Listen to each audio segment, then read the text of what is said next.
All right. Today, we'll be doing another episode of McCorkle's Mike over on Steelers Depot. I have the pleasure of interviewing the NFL superstars of tomorrow.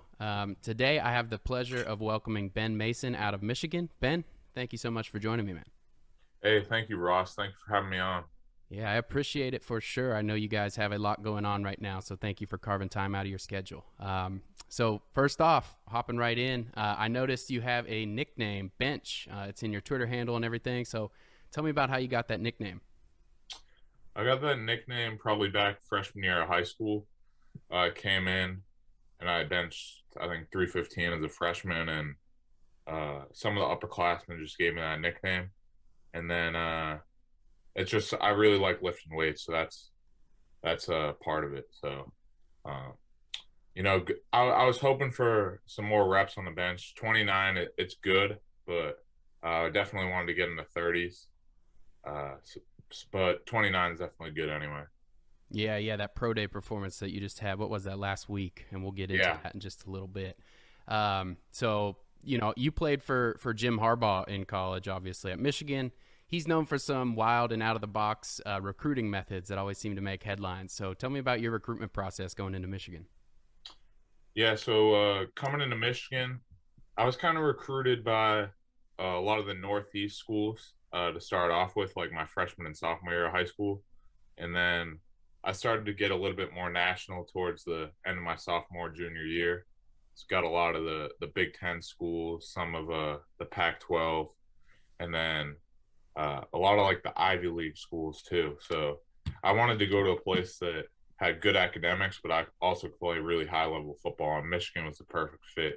As far as what they did to recruit me, they didn't have to do much because uh, the program kind of sold itself, and I wanted to go somewhere where I could play big time football.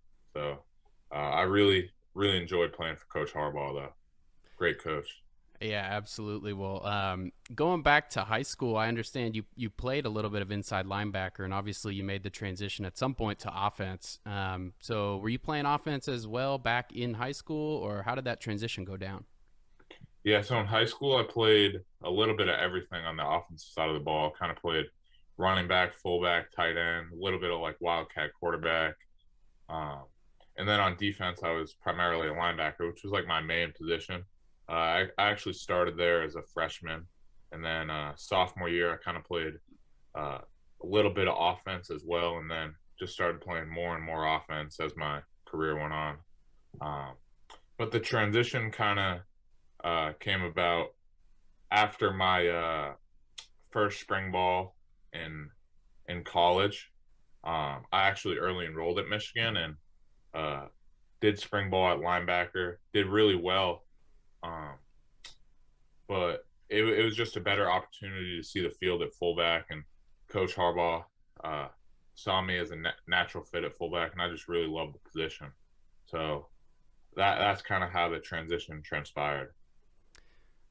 Yeah, so I mean, as I was preparing for this interview and doing just a simple Google search, the first 5 pages I pulled up all seemed to have you listed at a different position. I saw fullback, I saw H back, I saw tight end. I even saw you started a game at D line at one point, and obviously you played inside backer in high school.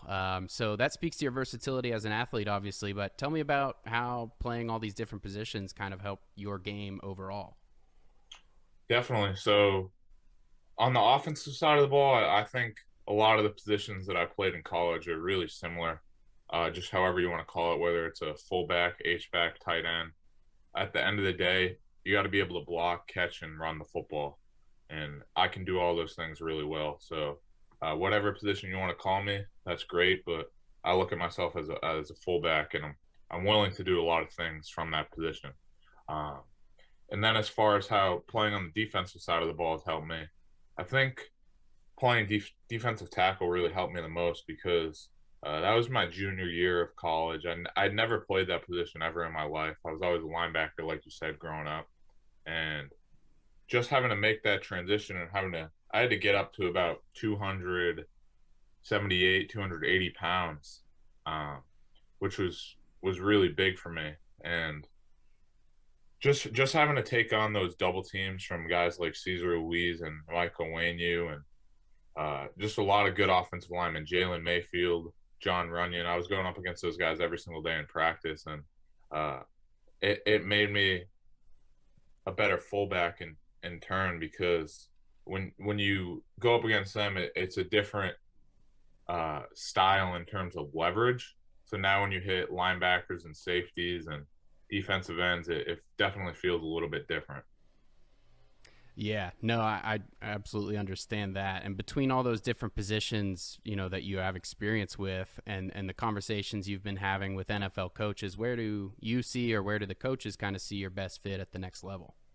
They see me as a fullback, and also like a core special teamer as well. That's something that I've had a tremendous amount of experience doing, whether it's kickoff, kick return, any of the return phases as well as like the field goal and field goal block units. I'll really do anything, and that's really where I can bring a lot of value to the team, as well as the fullback, and a little bit I can play tight end as well. So my versatility helps me.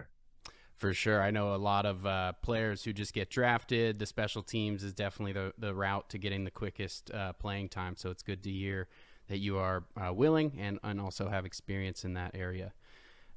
So you got to participate in the Senior Bowl this season, and you actually turned quite a few heads in the process, both at the practice and at the game. So talk about your Senior Bowl experience.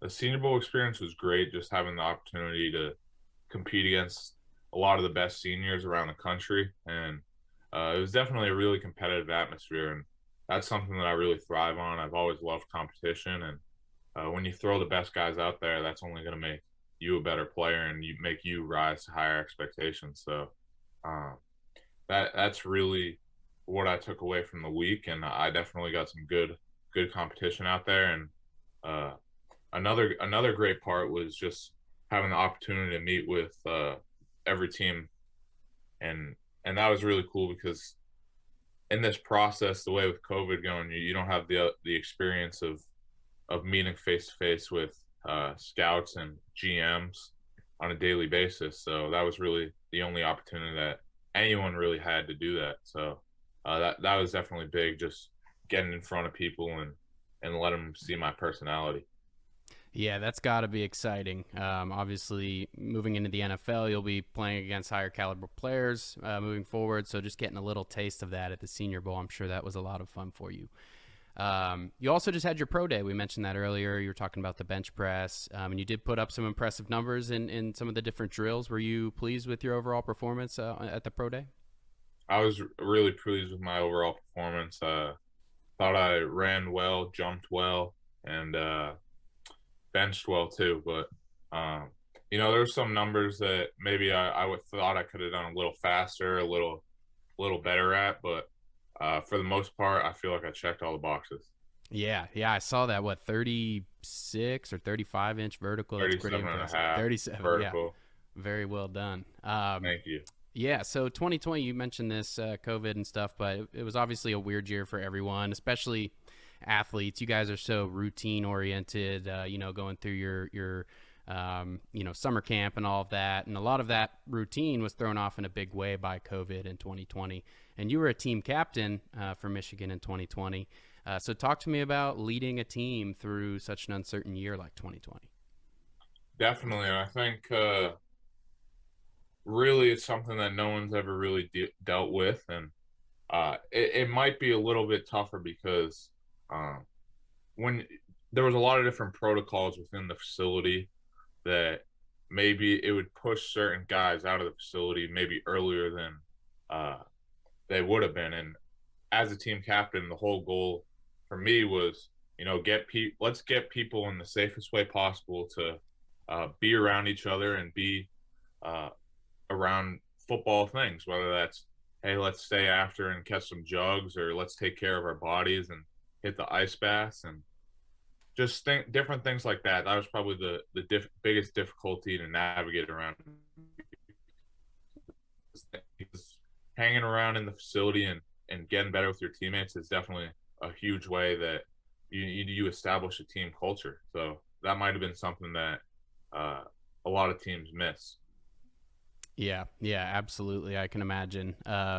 Football is such a team-oriented and brotherhood-oriented sport, so missing that piece. I'm sure it felt weird, especially being the captain and someone who everyone looked up to for kind of guidance through that. So, playing for Coach Harbaugh in college, you had the advantage of playing in an NFL style offense with a lot of NFL pedigree around you, a lot of Michigan alum in the NFL. So has that helped you prepare for the next level? Definitely, just from a competition standpoint, you're going up against a lot of guys who, since my freshman year, really everyone uh, that I played against, a lot of guys have played in the NFL. They've had experience doing that, and uh, you might not know that somebody's going to be in the NFL at the time, but it definitely makes you a better player. So I definitely love all the competition that Michigan was built off of, and Coach Harbaugh really loves the competitive atmosphere. So when you have a coach who allows his players to compete, and also the players who are highly skilled and competitive, then it's a formula for success. Yeah, and along those same lines with, this is obviously a Steelers outlet interviewing you here. We have a few Michigan alum. The Steelers have a few Michigan alum. I think Devin Bush, Shaq Gentry, Chris Wormley. There might be more, but do you keep in contact with any of these Michigan alum to help you through this process? Definitely, yeah. I've kept in touch with Gentry over the years, and I actually reached out to Devin last year. Um, but yeah, they were really good teammates and really good football players too. So it doesn't surprise me to see what they've done on Sundays, and I know Devin's going to come back really strong this year. So that's going to be exciting to see. Yeah, we're all looking forward to that for sure. And it'll be pretty cool. You might even get to either compete with or against some of these guys, which I'm sure you're looking forward to. Definitely. Um, so, in your opinion, what is your best trait as a football player? Whether it's something tangible like it's your strength, or something intangible like a mentality. Like, what is your calling card, or what do you want to be known for? Yeah, my best intangible trait is definitely my instincts. I do a lot of film study in the off season and during the year, which allows me to play extremely fast once I get into the games, and I can see things before they actually happen based on front alignments and coverages. And I have a great feel for how the back end and the front end tie together, so that helps me a lot. And then, as far as from a physical perspective, just uh, my ability to finish people, and my want to, and just my drive to want to put people on their back. That's probably my best trait, and it allows all my other traits to really show um, through, because uh, when you can be aggressive and establish physicality early on in a game, that's only going to allow your athleticism and some of your other great traits to show later on. So my game's definitely built around physicality. Yeah, and that is the kind of trademark of the inside linebacker position, which you used to play, and now the fullback position. So it sounds like you are in the right place, Ben. So moving into the draft weekend, what's your draft weekend setup like? Do you have anything special planned, or are you keeping it low key, or what do you have planned? Yeah, I'm hanging around the house with my family and a couple close friends. And where are you living out of right now? Newtown, Connecticut, my hometown. Oh, okay, cool. Well, that's Yeah, good. I'm glad you get to spend that with family right now. definitely. Um, all right. Well, my last question. Obviously, you said that you've spoken to a number of teams, especially at the Senior Bowl, and I'm sure some other pre-draft visits throughout the process. But this being a Steelers blog, I assume you have spoken with the Steelers at some point. Yeah, I have. Yeah. And if you don't mind me asking, who within the Steelers organization? In respect to the organization, I'm going to keep that between us. Yeah. But Sure. Sure. I've Absolutely. definitely had some good conversations with the Steelers. Yeah, I understand that, man. Great. Well, I appreciate you coming on here so much, Ben.